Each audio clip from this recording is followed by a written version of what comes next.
Prince William has always played the part of the perfect heir, calm, poised, and bound by duty.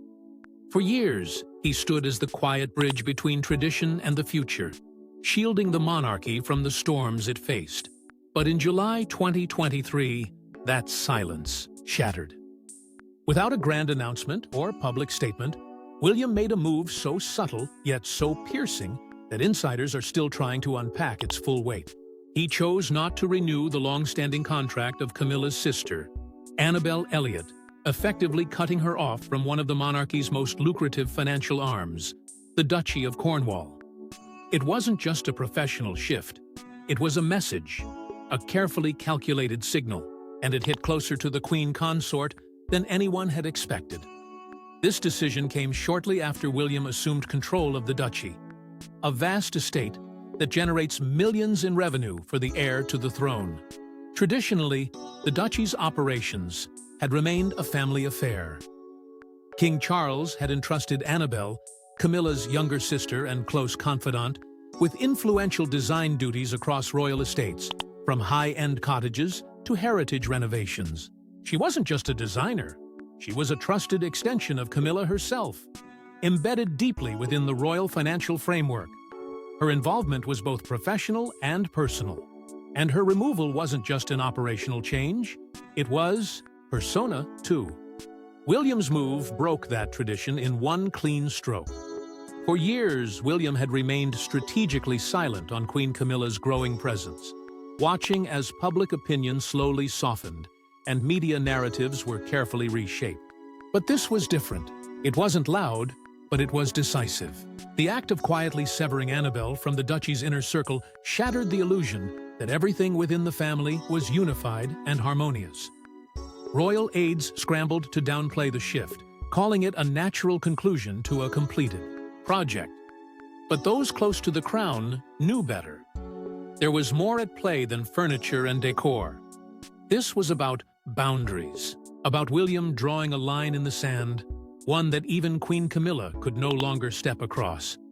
What made this move so shocking wasn't just what it did, but when it happened. The duchy had only just transitioned into William's hands. The earliest days of his stewardship, when most heirs would be cautious and reverent, William acted with precision and intent. It wasn't brash. It wasn't emotional. It was methodical. That's what made it so powerful. In an institution built on subtlety and tradition, such a calculated break spoke volumes. It was the first crack in a carefully curated image, a sign that William was not just the next in line, but a monarch in waiting, ready to forge his path.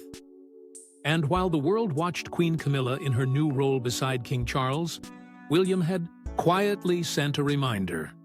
The next era of the monarchy would not be ruled by sentiment or history, but by principle and boundaries. The question now wasn't just about Annabelle Elliott's contract, it was about how far William was willing to go. Was this his way of redrawing the power map within the royal family? And more importantly, what did it mean for Camilla's place within it? But to understand why this decision matters so much, we need to go back to where it all began with Camilla's controversial rise. She wasn't royal. She wasn't Diana. But somehow, she became queen. Camilla's journey to the throne wasn't written in the stars. It was carved in scandal, whispered through corridors, and endured through decades of heartbreak, humiliation, and bitter public opinion. She came from privilege, but not the kind that opened palace gates. Camilla Rosemary Shand was born into a world of upper-middle-class manners and fox hunts, far from the aristocratic bloodlines the monarchy had traditionally welcomed. Her father, a former army officer turned wine merchant, and her mother, the daughter of a baron, gave her a life of comfort, but not of royal consequence. And yet, the path she would walk would one day pierce the very heart of the British royal family. When Camilla first met Prince Charles at a polo match in 1970, there was no grand royal spotlight, no historic backdrop, just a moment that felt surprisingly ordinary. But in that moment, something clicked. They shared a love of horses, a passion for the countryside, and a sense of humor that transcended the stiff, gilded formality of Charles's upbringing. It wasn't love at first sight. It was something deeper: compatibility, ease, and an unspoken understanding. But Charles was a prince, and Camilla was not a princess. That reality, as old as the crown itself, meant their romance would be doomed before it even began. By 1973, Camilla had married Andrew Parker Bowles, a man who checked all the boxes society required. The match was more about timing and social convenience than passion. But while Camilla moved into married life, her connection with Charles never truly faded. It simmered in private, resurfaced in whispers, and grew stronger in the shadows. When Charles eventually married Lady Diana Spencer in 1981, the world cheered. A young, innocent bride, a fairy tale wedding. But behind the spectacle, Camilla's presence remained, unseen by the crowds, but felt in every corner of the marriage. She was the ghost in the room. The British public didn't know the full story, at least not yet, but they sensed something was off. Diana herself later confirmed, "There were 3 of us in this marriage," she said in that now iconic interview, and those words scorched Camilla's reputation into the public's memory. The other woman, the homewrecker. The villain is the most tragic royal love story of modern times. And while the world turned on her, Camilla said nothing. No interviews, no justifications, just silence. Some say it was dignity, others say it was guilt. But whatever it was, it left a permanent scar not just on her, but on Diana's sons, especially Prince William. For William, Camilla's existence was never theoretical. It was personal. She was the symbol of everything that fractured his family. The pain, the confusion, the betrayal. As a boy, he had to watch the world pick sides, even when he wasn't ready to choose one himself. And Camilla? She didn't speak to defend herself. She simply watched from the sidelines, knowing that her very presence kept Diana's memory alive in the worst way possible. It was an invisible war, one of grief, silence, and emotional survival. And while the public clung to Diana's memory, Camilla quietly waited in the wings, slowly stepping closer to a crown she was never meant to wear. But Camilla's rise didn't end there. It was the royal wedding that truly changed everything. 2005 was supposed to mark a fresh start, a moment of healing, a new chapter for the House of Windsor. But for Prince William, it was something else entirely. A haunting reminder of everything he had lost. The world watched with polite applause as Prince Charles finally married the woman who had hovered over his life for decades, Camilla. Official approval had come from Queen Elizabeth herself just the year before, legitimizing a relationship that had lived too long in the shadows. The monarchy attempted to close a controversial chapter and start anew. But for William, the ink on that new page felt soaked in sorrow. The ceremony, held quietly in Windsor's Guildhall, stripped away the usual royal fanfare. It was not a grand royal wedding. It was subdued, calculated, and almost apologetic. The IW crown couldn't afford another scandal, so it offered civility instead of celebration. William, standing there, was more than a royal witness. He was a symbol. A son forced to bless a union that had once shattered his childhood. He read a prayer during the blessing service at St. George's Chapel, his voice steady, his posture dignified. To the public, it seemed like forgiveness. But beneath that royal composure was a young man torn between duty and memory. Camilla emerged from that day with a new title, Duchess of Cornwall. Not Princess of Wales. Not because of tradition, but because of reverence. Diana's title was left untouched, a silent acknowledgement of a woman who would never be forgotten. It was a clever move, respectful on the surface, but it did little to ease the ache in William's heart. Titles were just words. They couldn't rewrite the past. They couldn't erase the years of betrayal, whispers, or his mother's tears. The palace called it a fresh beginning, but William knew better. He had seen too much to believe in fairy tales. Publicly, he supported his father. He smiled. He shook hands. He played the part. But his eyes told another story. He didn't stand beside his father as a joyful son. He stood as a soldier of tradition, fulfilling a role he was born into, not one he chose.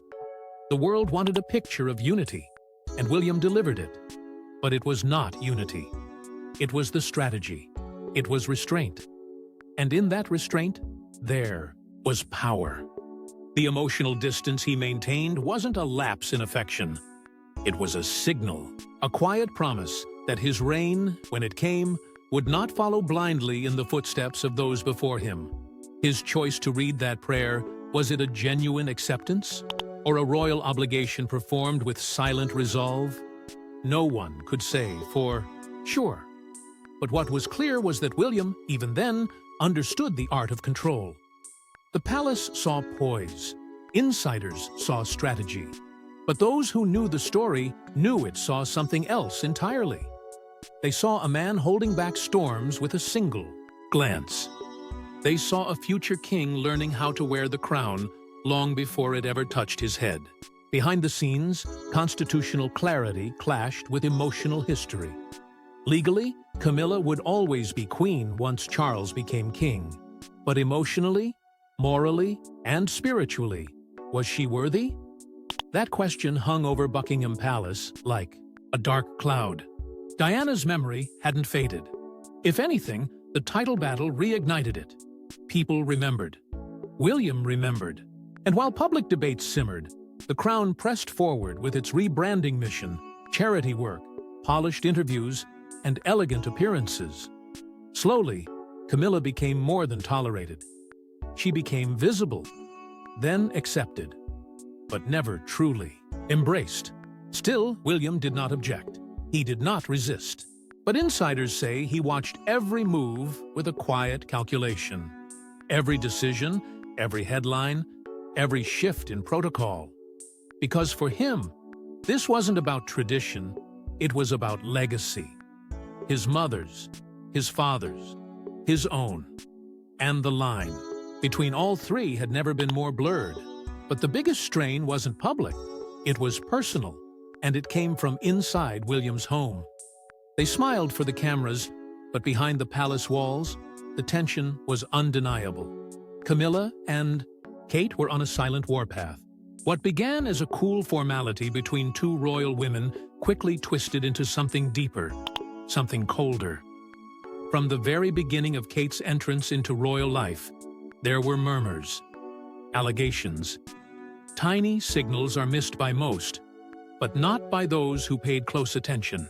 Camilla, seasoned and once scorned by the public, watched Kate rise with alarming speed. She was elegant, adored, and effortlessly beloved. Everything Camilla had struggled to become, Kate already was. And that, insiders say, was the beginning of a quiet but unrelenting rivalry. The tension reportedly started around 2011, the year Kate married Prince William. On the surface, it was all grace and smiles. But Camilla, despite her years of weathering scandal and reinventing herself, couldn't ignore how swiftly the public shifted their affection to the new Duchess of Cambridge. She had fought tooth and nail for every inch of acceptance. Yet here came Kate, young, composed, radiant, securing headlines and winning hearts without uttering a single controversial word. And while Camilla remained publicly poised, privately, jealousy began to take root. That bitterness didn't stay hidden forever. It quietly simmered for years until it finally erupted in a moment impossible to ignore. May 6, 2023, King Charles's coronation. A historic day, a symbolic ceremony, a stage where every movement mattered. And yet, when Camilla passed Kate during the royal procession, Kate did not bow. It was subtle, intentional, and it sent shockwaves through royal watchers and insiders alike. While the world debated whether it was a mistake or a message, those behind the scenes knew it was a direct response, a silent rebellion.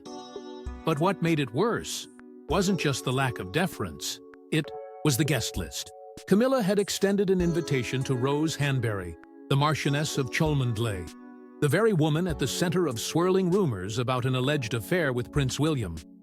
Whether the rumors held true or not was almost beside the point. The timing, the optics, the message, it all felt surgical. A provocation wrapped in royal etiquette. Sources close to the family revealed that Kate took the invitation as a personal slight. It wasn't just about tradition anymore, it was war. Camilla, once considered the outsider, had now become the matriarch. But she was no longer the only woman of power in the palace. Kate's influence had grown quietly and steadily. Her public image was pristine, her role unquestioned, and that terrified Camilla. Behind closed doors, their exchanges were said to be brief, cold, and professional. But beneath the formalities, a battle was unfolding, one of power, legacy, and future influence. And caught in the middle of it all was William. The friction between his wife and his stepmother placed him in an impossible position. But those close to him noticed a shift. He became quieter around Camilla, less engaging, more reserved. Not out of disrespect, but out of growing awareness. The dynamics were changing. He could no longer pretend the tension didn't exist. And then came the decision that confirmed it. Prince William had drawn the line. It wasn't loud. It wasn't public. But Prince William's final move was louder than words. A silent message heard around the monarchy. In July 2023, just months into his stewardship of the Duchy of Cornwall, the Prince of Wales made a decision that quietly rattled the royal establishment. He declined to renew the design services of Annabelle Elliott, Queen Camilla's sister, longtime royal collaborator, and an insider who had for years held a trusted position under King Charles. The official explanation was simple. Her services were no longer needed. But behind the carefully worded statement was something far more telling. This wasn't just a staffing change, it was a severing of ties. Annabelle wasn't just another employee. She was Camilla's closest confidant, and a woman who had shaped the aesthetics of royal estates across the United Kingdom. Her influence ran deep, and her proximity to Charles had been unquestioned for decades. She had been there through the scandals, the transitions, the coronation. But now, under William's watch, her contract had quietly expired. No fanfare, no continuation, just an ending. And in the royal world, such endings are never accidental. They are calculated, controlled, symbolic. Insiders immediately understood the message. By distancing himself from Annabelle, William was distancing himself from Camilla and from the legacy she carried. It wasn't a personal attack. It was a professional recalibration, a statement of intent. William wasn't just following in his father's footsteps. He was reshaping the path entirely. Where King Charles leaned on familiar faces and loyal connections, William was opting for modernity, merit, and a new kind of accountability. He was signaling that nepotism would not be tolerated in his reign. Not anymore. And that's what made the move so bold. Because, in one quiet stroke, William had redefined what power looked like inside the royal family. Efficient, strategic, unemotional, he wasn't just preparing for the crown, he was commanding it, even before it was placed on his head. It also marked a subtle but undeniable break from Camilla's influence. The Queen Consort still stood beside the king, but William had drawn a line between past indulgences and future expectations. And with it, he sent a clear signal. Tradition would no longer shield the inner circle. Camilla remains queen. Her role, by law and by crown, is secure. But within the walls of the monarchy, a shift has already begun. And the man leading that shift isn't wearing the crown yet, but he's already rewriting the rules. And now, all eyes turn to the future. Will Prince William rewrite the royal rulebook for good? Thanks for watching. Don't forget to like and subscribe, and we will see you in the next one. But behind the royal smiles, Camilla's past was never far behind, and William never forgot. Before she was queen, she was a scandal. And that scandal threatened everything the monarchy stood for. Camilla wasn't just a woman tangled in a love affair. She was the symbol of everything the crown had tried to keep hidden. In the prim and proper world of royal decorum, her name became a whisper behind closed doors, and a headline splashed across tabloid pages. By the mid-1980s, her relationship with Prince Charles had moved far beyond friendship, reigniting a bond that had never truly died. But this time, it wasn't hidden well enough. The cracks in the royal marriage widened, and through them, the truth began to seep out. Then came the blow no one could ignore. In 1995, Diana sat down for a televised interview that would rewrite royal history in real time. Her words were calm but piercing, and when she admitted, "There were 3 of us in this marriage," the world gasped and then turned its fury on Camilla. That single sentence shattered decades of palace spin and confirmed what many had only suspected. The woman Charles had never let go of, the woman who had always been nearby, was now exposed under the harshest light. Camilla was no longer a private complication. She was a public enemy. The scandal deepened with the release of the infamous Camillagate tapes, a leaked phone conversation so intimate, so cringeworthy, it sent shockwaves across Britain. What should have remained private pillow talk became front-page humiliation. And while Charles absorbed part of the shame, Camilla bore the brunt of public hatred. She wasn't a princess. She wasn't beloved. She was the woman who had, in the eyes of many, destroyed a fairy tale and broken a mother's heart. And the monarchy? It stood stained by association, clinging to protocol, while the public reeled in betrayal. During this time, her interactions with Prince William were sparse, if not completely absent. Understandably so. To William, Camilla was not just the woman his father loved. She was the face of his family's unraveling. There were no warm conversations, no bonding moments, no chances for connection. Only distance. And that distance hardened into something deeper. Quiet resentment. While the world demanded answers, Camilla chose silence. No interviews, no apologies, not even a defense. Some viewed her restraint as regal, others saw it as arrogance. But most agreed it was calculated. By refusing to engage, Camilla avoided fanning the flames, but she also left the wounds to fester. And as the royal family scrambled to salvage its image, that silence spoke volumes. It allowed the narrative to twist unchecked. Diana's suffering became legend. Camilla's role became fixed. She was the villain, the other woman, the one who stood between Diana and her destiny. And even though the palace tried to contain the damage, the stain on the monarchy was permanent. Camilla's past was no longer hers alone. It haunted every room she walked into, every event she attended, every glance the public gave her. The resentment, once whispered, had become institutional. The very foundation of public trust had been shaken. And as Prince William watched from the sidelines, young, angry, grieving, those years left their mark. He may not have said it aloud, but the weight of betrayal shaped him. It hardened his view of duty, of loyalty, and of who truly belonged inside the palace walls. After Diana's tragic death, everything changed, but forgiveness was still far away. August 31st, 1997, was the day Diana died. But for William, it was also the day he inherited emotional burdens no child should bear. The loss of a mother is always devastating. But when your mother is Princess Diana, and the world is watching, mourning, speculating, it becomes something else entirely.